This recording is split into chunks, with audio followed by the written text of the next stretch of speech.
Pajjiżna għamel l-ikbar qabżiet fl-aħħar 19-il sena għal enerġija iżjed diversifikata. Dan ħareġ mir-rapport tal-Kunsill Dinji tal-Enerġija magħrufa bħala World Energy Trilemma Index 2019.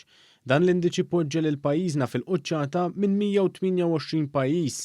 Ir-rapport jgħid li Malta għamlet l-ikbar progress flimkien mal-Ġordan u r-Repubblika Dominikana. Il-fatturi li waslu għal dan ir-riżultat kienu diversi, fosthom proġetti kbar fil-qasam tal-enerġija li saru fl-aħħar snin, fosthom il-bini ta' power station ġdida li taħdem bil-gas naturali, it-tlestija tal-interconnector bejn Malta u Sqallija u miżuri li waslu għal żieda kbira fl-installazzjoni ta' pannelli fotovoltaiċi li jiġġeneraw enerġija li tiġġedded. Ir-rapport jinnota li dawn il-proġetti huma importanti għal gżira bħal Malta li ma tiddependi fuq ħadd tal-produzzjoni tal-enerġija tagħha u bekk pajjiżna ma jkunx jiddependi fuq sors wieħed ta' enerġija. Waqt li kien qed jieħu sehem fl-24 edizzjoni tal-Kungress Dinji għall-Enerġija f'Abu Dhabi, il-Ministru għall-Enerġija Joe Mizzi nnota li dawn ir-riżultati pożittivi inkisbu fl-istess waqt li l-Gvern naħħas il-kontijiet tad-dawl b'25% għal familji u negozji.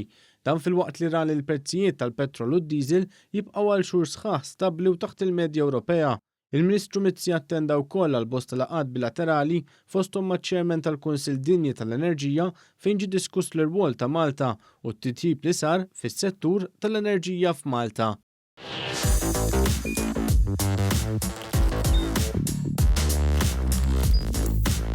Idħol fuq one.com.mt u hemmhekk tista' tara l-programmi kollha li jxandru fuq One permezz ta' One Play.